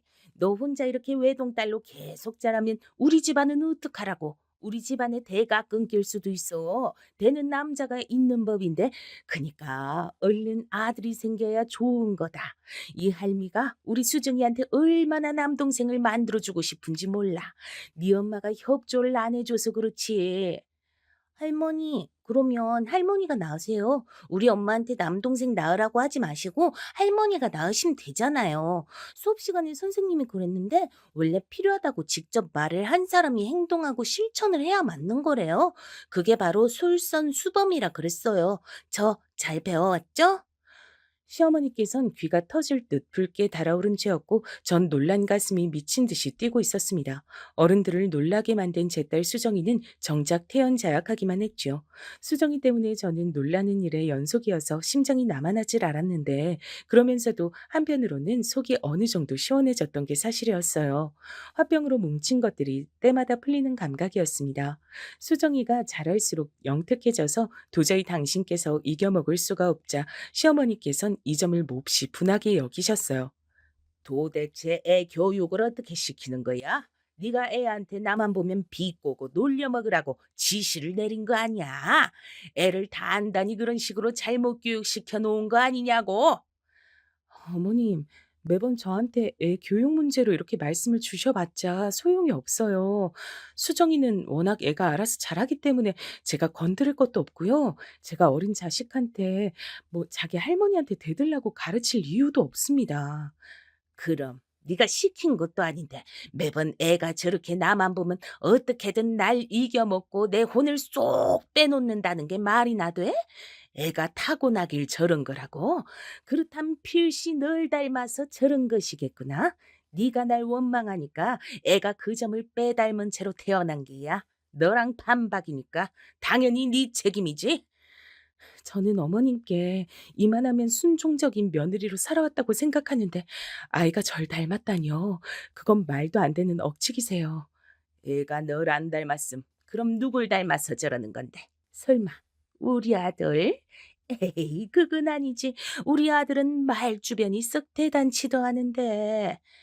팔이 한없이 안으로 굽어도 차마 당신의 아들을 똑똑한 달변가라고 포장하시기엔 무리였나 봐요. 시어머니께선 수정이의 청산 유수가 남편은 닮아서 그런 건 절대 아닌 것 같다고 당정 지으셨습니다. 그리곤 끝내 애가 돌연변이 같다고 하셨죠. 시어머니 입장에선 갈수록 통제가 어려워지는 말썽쟁이 돌연변이 수정이가 저에겐 기쁨과 웃음만 안겨주는 존재였어요. 수정아, 자꾸 할머니 곤란하게 만들면 안 돼. 알았지? 왜? 할머니는 엄마를 항상 곤란하게 만들잖아. 그래서 할머니가 무슨 말을 하면 엄마가 곤란한 표정을 짓잖아. 근데 나는 왜 할머니 곤란하게 만들면 안 돼? 그 그건 아무튼 안 돼. 할머니는 집안의 최고 어른이시잖아. 최고 어른이면 모범을 보여야 하는 거 아니야? 책에서 봤는데 윗물이 맑아야 아랫물도 맑은 거래? 저는 어렸을 적에 농담으로라도 똑똑하단 소리를 못 들어본 아이였거든요. 아둔했죠. 착하단 소리는 많이 들어봤지만요. 세미도 약했고 집안 형편 때문에 학교도 대충 다녔다 보니까 글자도 늦게 익혔습니다. 그랬던 저였기에 제가 낳은 딸이지만 너무나도 신기했어요. 이런 영특하다 못해 발칙하게 느껴지는 생명체를 제가 낳았다는 게 믿어지질 않았답니다. 그런 생각으로 멍해진 저의 얼굴을 똑바로 바라보며 수정이가 쐐기를 박았었죠. 아무래도 할머님 맑은 물이 아니고 썩은 물인 것 같아. 그 소리를 듣는데 저도 모르게 웃음이 막 나왔습니다. 소리를 내서 크게 웃어버렸어요. 일방적으로 시달리며 분명한 가불관계 속에 을로지내며 그렇게 보내온 지난 시간들을 제 딸 수정이가 후련하게 보상해 주는 것만 같았습니다. 답답한 자기 엄마를 대신해서 수정이는 언제든 앞으로 나서는 아이였습니다. 마치 하늘에서 절 위에 내려준 천군 만마 같았지요. 멋대가리, 인정머리 하나 없을지라도 남편이랍시고 옆에 착실히 끼고 살았건만 그런 저의 헌신에게 배신을 선사하고서 남편이 바람을 피웠을 적에도 수정이는 철저히 제 편이었습니다. 수정이가 아니었다면 전 억울해서 화병이 폭발하고 말았을 거예요. 남편이 바람을 부인하면서 되려 저를 몰아갔었거든요. 립스틱 자국에 이어서 여자 향수 냄새를 묻혀오더니 이번엔 와이셔츠 안에 웬 여자 머리카락이에요? 여보, 바람 아니라면서요. 아무리 정신을 빼고 살아도 다른 여자랑 붙어먹을 만큼 막장은 아니라면서요. 스스로 그랬잖아요. 처자식 두고 바람을 피울 정도로 최악의 인간은 아니라고. 직접 그런 소리 해놓고서 어떻게 이런 추잡한 증거를 떡하니 묻혀와요? 내가 그렇게 우스운 바보 천치로 보여요? 당신 요즘 갱년기인지 뭐 그런 거야?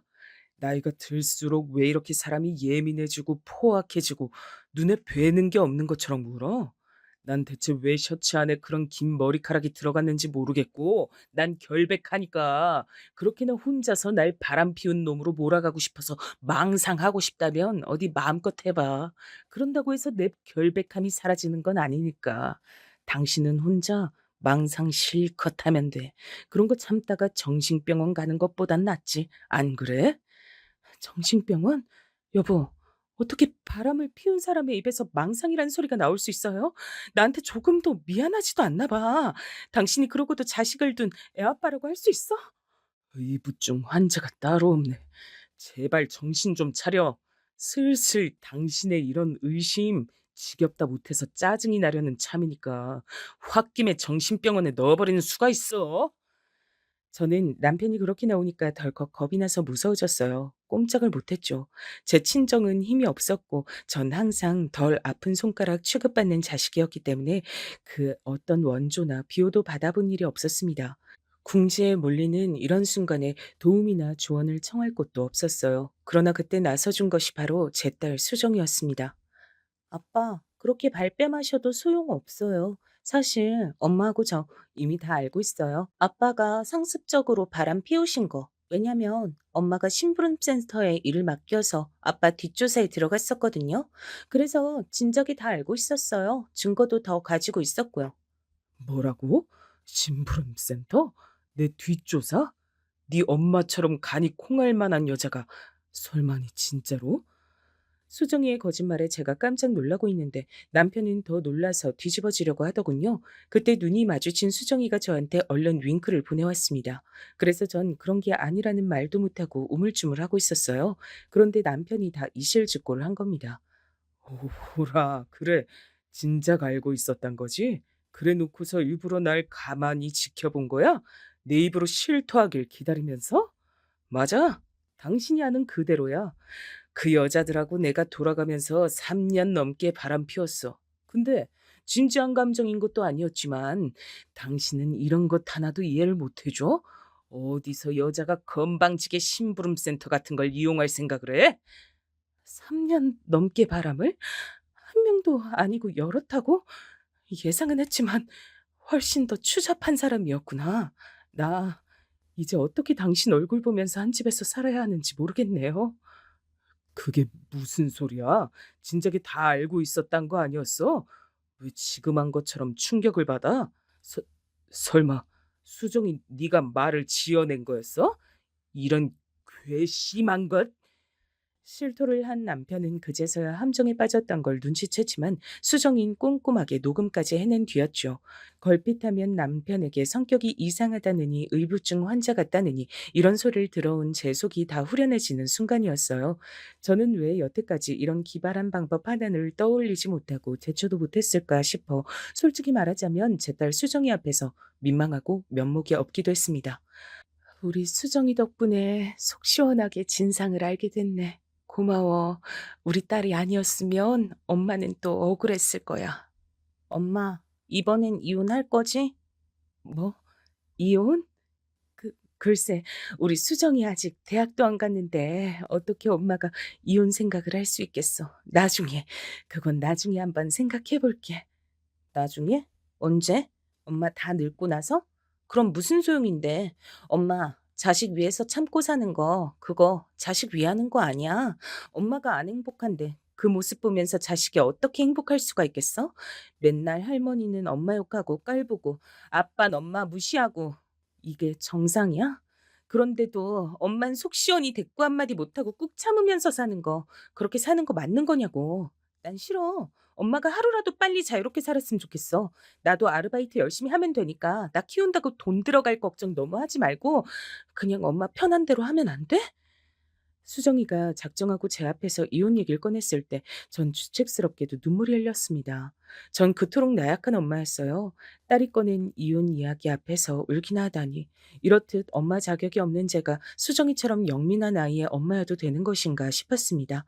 하지만 수정이가 절 위한 천군만마란 생각을 머릿속에 떠올리면서 전 솔직하게 마음이 이끄는 대로 말을 꺼냈죠. 수정아, 엄마가 사실은 어떻게 해야 좋은 길인지 모르겠어. 나 자신을 위한 결정을 해본 적이 없었고 상황이 닥치는 대로 늘 그렇게만 살아왔기 때문에 내가 주체적으로 어떤 큰 결정을 내린다는 게 너무 낯설고 또 겁이 나기도 해. 이혼 때문에 네 할머니랑 갈등을 빚을 생각만 해도 심장이 막 떨려서 무섭고 그래. 엄마 참 못났지. 아니야, 엄마. 그렇게 생각하지 마. 내 눈엔 세상에서 제일 멋지고 위대한 사람이 바로 엄마야. 내가 옆에서 꼭 붙어서 우리 엄마 지켜줄 테니까 엄만 걱정하지 마셔. 알겠지? 눈물로 고개를 끄덕인 저는 이튿날 남편에게 이혼을 통보했습니다. 사실 그 직전까지만 해도 정말 이혼까지 가야 하나 말아야 하나 고민을 했는데 형식적인 부부고 전 남편이 단지 제 남편이고 제 아이의 아빠라서 이 가정에 매달려 살아왔을 뿐이지 제 가슴이 남편을 사랑하고 있지 않다는 걸 깨닫자 더 망설이긴 싫더라고요. 남편은 제 예상을 뒤엎고 흔쾌히 이혼에 동의를 해주었습니다. 그 이유가 황당하긴 했죠. 어디 나 없이도 잘 사는지 두고 보자. 분명 후회하겠지. 그런 소리를 자신 있게 뱉더군요. 덕분에 이혼할 수 있었네요. 불과 며칠도 안 지나서 후회로 몸부림친 건 제가 아니라 그쪽이었습니다. 내가 잘못했어.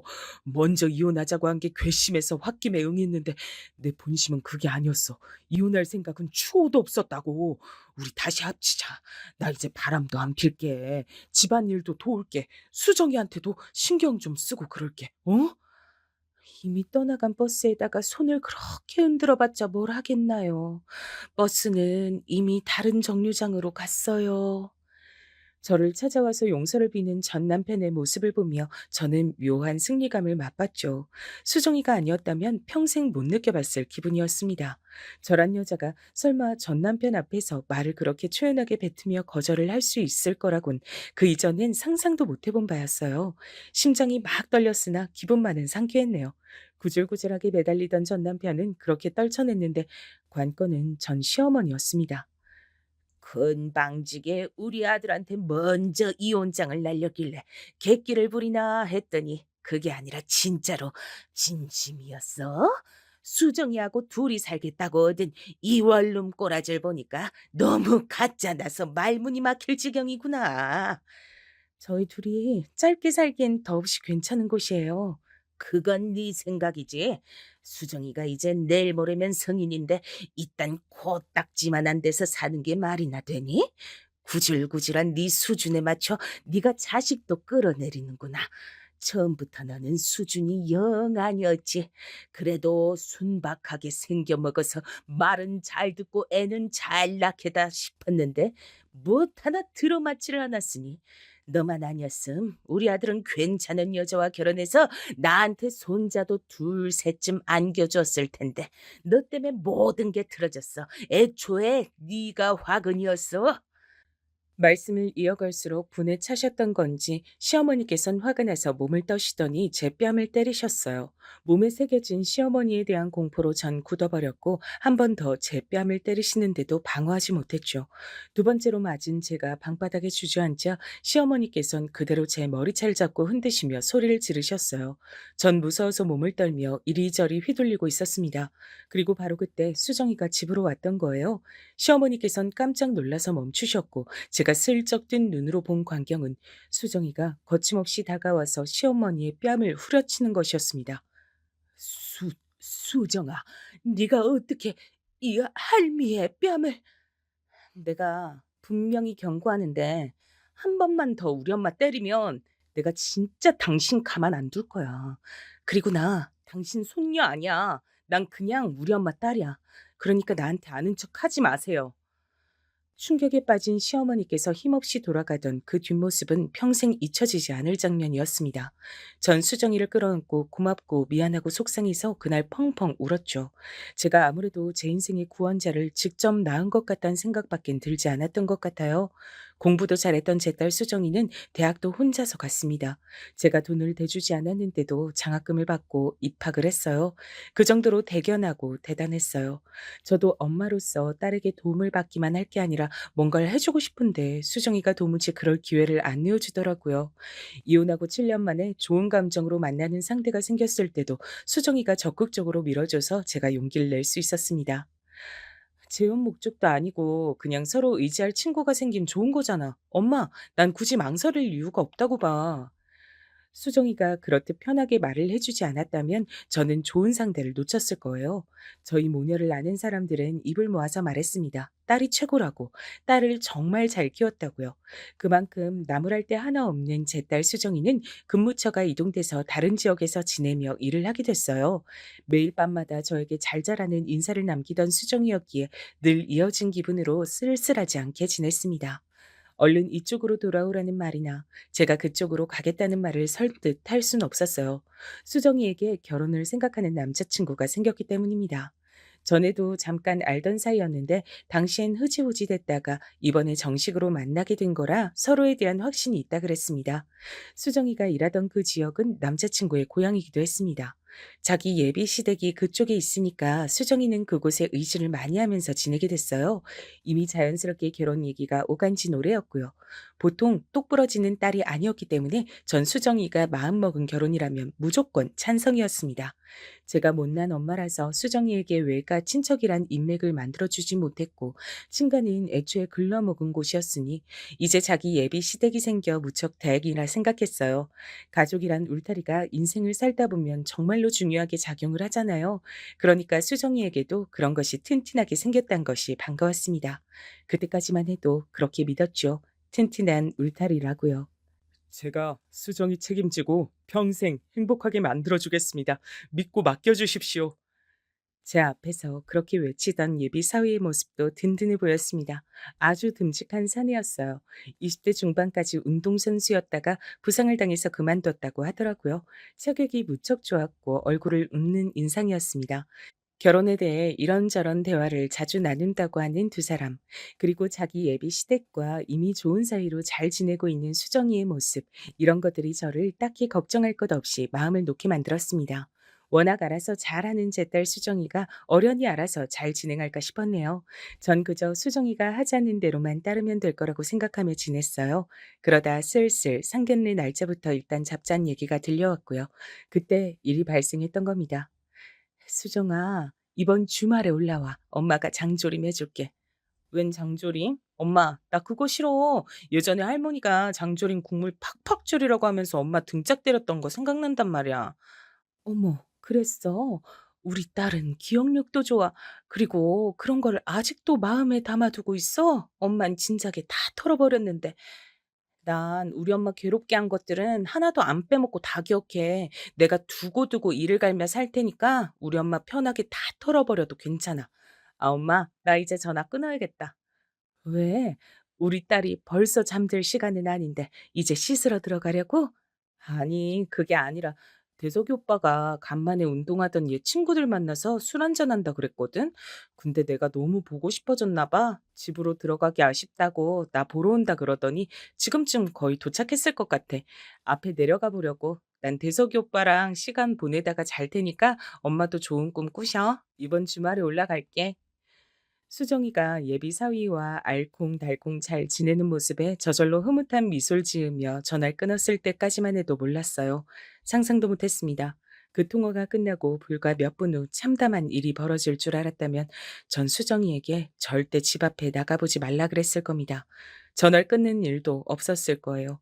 제 딸 수정이는 결혼을 약속한 남자가 술에 취해 운전대를 잡은 차에 치였습니다. 억울하고 허무하고 기가 막히고 정말 이걸 어떻게 표현해야 할지 모를 끔찍한 사고였습니다. 예비 사위가 수정이가 사는 건물 앞에 쌓여 있던 구조물을 들이박았고 그 구조물이 하필이면 수정이 쪽으로 무너졌습니다.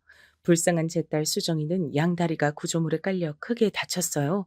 주말에 수정이가 올라올 줄 알았는데 설마 제가 내려가서 병원의 중환자실에 누워있는 수정이를 볼 줄은 몰랐습니다.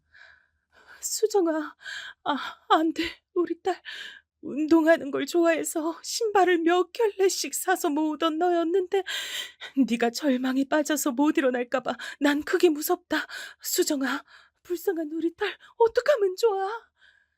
의료진은 최선을 다했다고 얘기를 하면서 필요한 조치는 앞으로도 수정이의 컨디션에 따라 다 할 거라고 강조를 했으나 그러면서도 양쪽 다리가 예전처럼 동시에 걷고 뛰는 일은 앞으로 영영 없을 거라고 그것만은 힘들 거라고 그렇게 덧붙여서 결국 저를 신신하게 만들었습니다.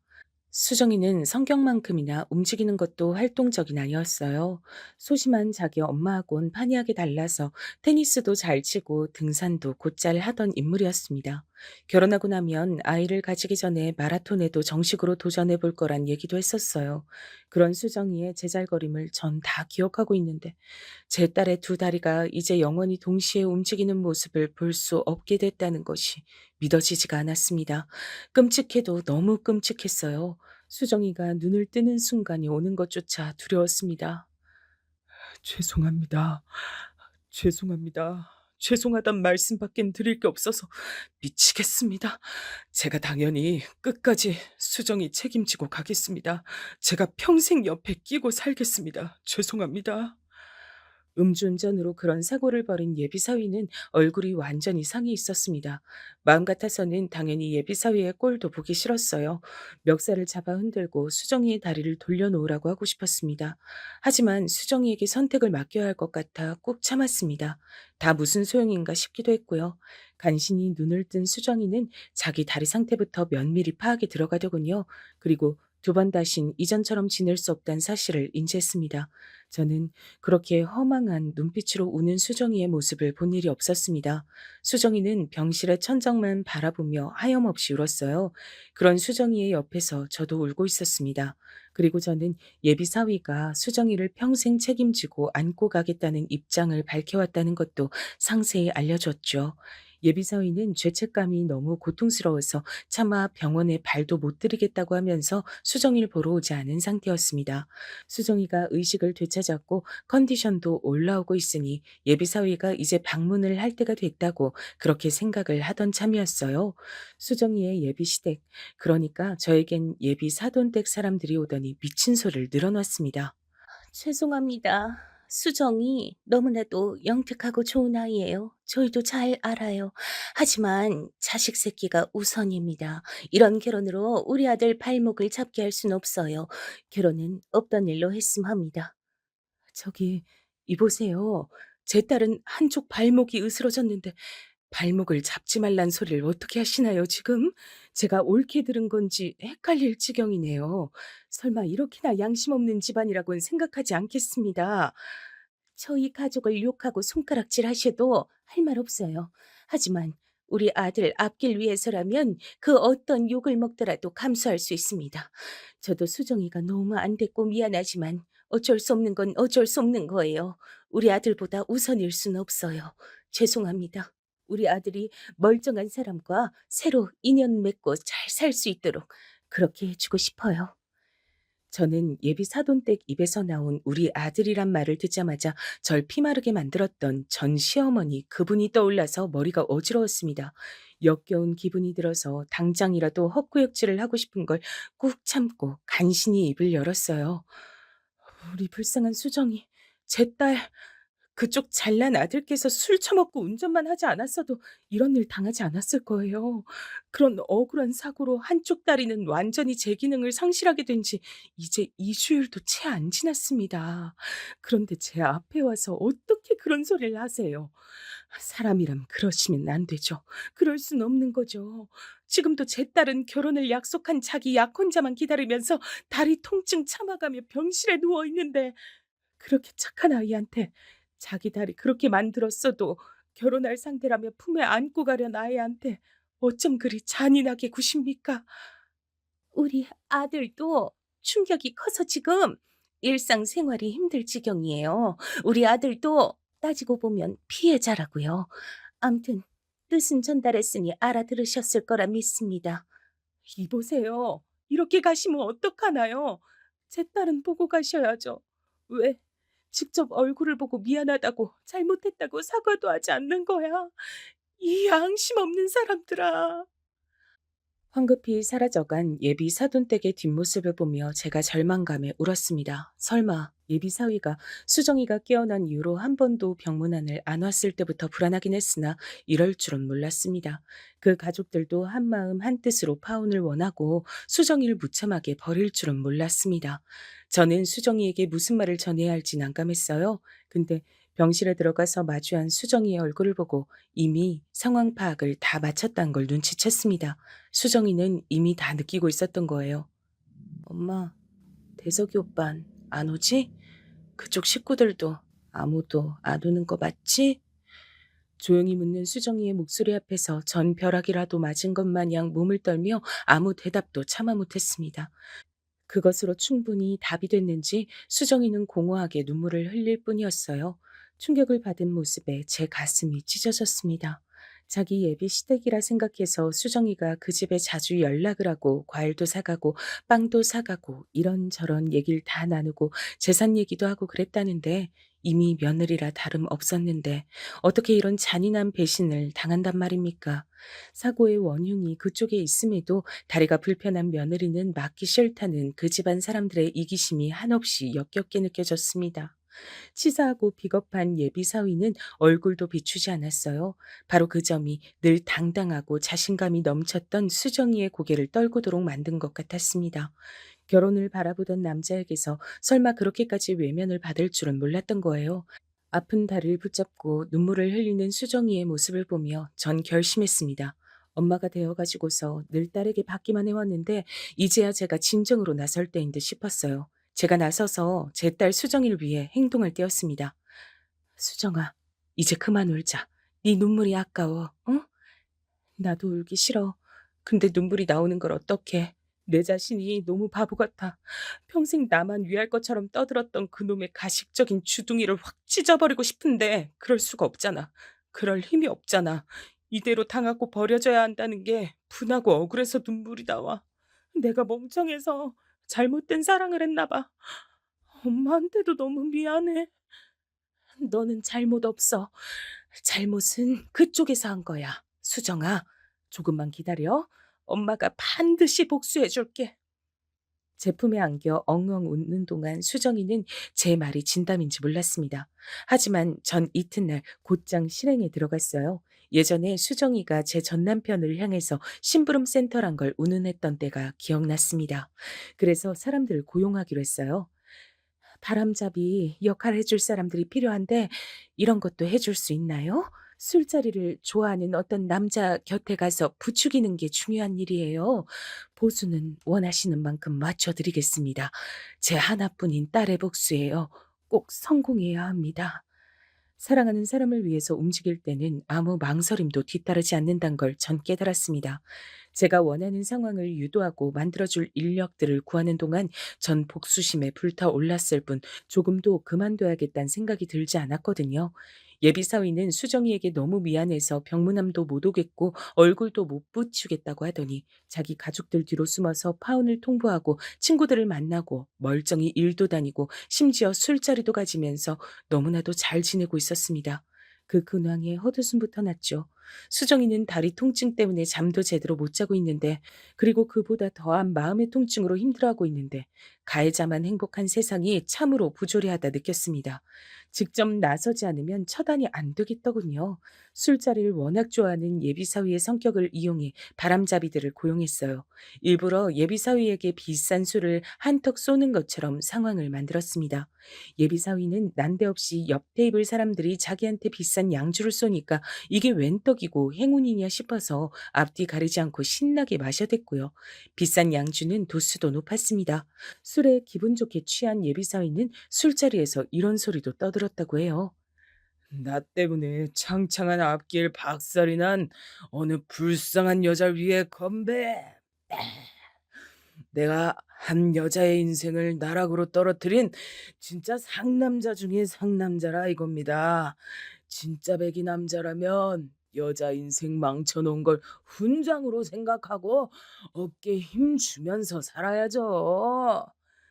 전달받은 녹음본으로 그 소리도 들었는데 피가 거꾸로 솟더군요. 그래서 더욱 후회가 되지 않았어요. 제가 고용한 바람잡이들이 예비사위에게 새벽에 아무도 안 다녀서 레이스 애호가들이 종종 모여서 단거리 운전 시합을 하는 길이 있는데 거기에 가보자고 말을 해댔어요. 강심장을 가진 부잣집 남자들만 가지고 있는 취미란 얘기를 듣자마자 예비사위가 홀린 듯 따라갔다고 합니다. 거기서 유혹에 안 넘어갔으면 예비사위는 스스로를 지킬 수 있었겠죠. 하지만 술에 잔뜩 취한 상태인데도 그런 도로에서 외제차를 몰아볼 수 있다고 하자 바로 넘어가서 또 운전대를 잡았어요. 예비사위는 애초에 상습적으로 음주운전을 하던 놈이었던 겁니다. 아무런 죄의식이 없었어요. 이야, 옛날에 단종돼서 보기 힘들어진 기종인데 오늘 만난 형님들 덕분에 몰아보게 돼서 영광입니다. 제가 저기 도로 끝까지 한번 몰아봐도 되죠? 예비 사위는 신이 나서 그 차를 타고 엑셀을 밟았습니다. 하지만 그 차는 옛날 외제차를 흉내내려고 겉만 꾸며낸 것이었고 결함도 많았습니다. 술에 취해 광란의 질주를 하던 예비 사위는 아무도 없는 도로에서 차가 헛돌자마자 당황했고 대처도 하지 못한 채 사고를 당했어요. 팔다리는 멀쩡했으나 뇌 쪽을 다쳐 영영 초등학교 저학년 정도의 지능을 가지고 살게 됐습니다. 그쪽이 우리 아들 저주한 거 아니에요? 그래서 우리 아들이 지금 이렇게 된 거 아니냐고. 예비 사돈댁이 달려와서 저에게 울부짖었을 때 전 시치미를 뚝 떼며 속으로만 차가운 통쾌함을 느꼈습니다. 그때는 제 딸 수정이가 사고를 당했던 날로부터 이미 9개월여가 지난 시점이었어요. 많이 힘들어했던 수정이는 조금씩 다시 삶의 의지를 키워가고 있었습니다. 그러다가 예비 사위의 소식을 접하고 나서 깜짝 놀랐던 거죠. 뭐? 엄마, 그거 진짜야? 그놈이 술 먹고 운전했다가 사고를 당해서 지능이 낮아졌다고? 그럼 그 가족들이 평생 수발 들며 살아야겠네? 음, 그렇게 됐다고 하더라. 혹시 엄마가 날 위해 복수해 준 거야? 내가 무슨 수로 그렇게 했겠어. 하늘이 노해서 벌을 내린 거지. 그럼 내가 그놈이 그렇게 돼서 속으로 기뻐한 걸 두고 죄책감을 가질 필요 없는 거지? 엄마, 나 그냥 후련해 해도 되는 걸까? 제 딸 수정이는 똑똑한 아이였어요. 그래서 제 손을 꼭 붙잡는 손길에 실린 힘을 보고 제가 예비 사위의 사고와 연관이 있음을 수정이가 진작 눈치챘다는 걸 저 또한 느꼈습니다. 하지만 아무 말도 않고 웃었죠. 작업 비용으로 적잖은 돈이 쓰였지만 조금도 후회되진 않았어요. 어차피 그 돈은 전 남편과의 결혼 생활에서 한 푼, 두 푼 안 쓰고 안 입고 안 먹으면서 제가 따로 모았던 비상금이었습니다. 제가 좋은 감정으로 만나던 분이 적극적으로 돈을 대주기도 하셔서 그 돈까지 더해 작업 비용을 마련했던 거였죠. 전 분명히 적당하지 않은 나쁜 짓을 벌였어요. 그러나 지옥불에 떨어진다 하더라도 제 딸 수정이에게 깊은 상처를 안긴 그놈과 그 집안 사람들에게 대가를 맛보게 해주고 싶었습니다. 그걸 지켜내고 나자 잘했다는 생각밖에 들지 않아서 옛날에 소심하고 심약한 저라는 인간은 어디로 가고 강인한 엄마의 모습만 남게 되었을까 싶더라고요. 수정이는 지금 휠체어 없이도 목발만 끼고 다닐 만큼 많이 괜찮아졌어요. 이따금씩 지독한 통증이 올라와서 약 없이는 힘들어하기도 하지만 그 곁에 묵묵하게 애정을 보내주는 사람이 있으니 수정이가 많이 의지가 되는 모양이에요. 새롭게 좋은 인연을 만나서 보기만 해도 미소가 나올 만큼 제 딸 수정이는 아기자기한 사랑을 하며 살아가고 있답니다. 저 역시 마찬가지고요. 앞으로 저희 모녀 당당하게 잘 살아보려고 해요.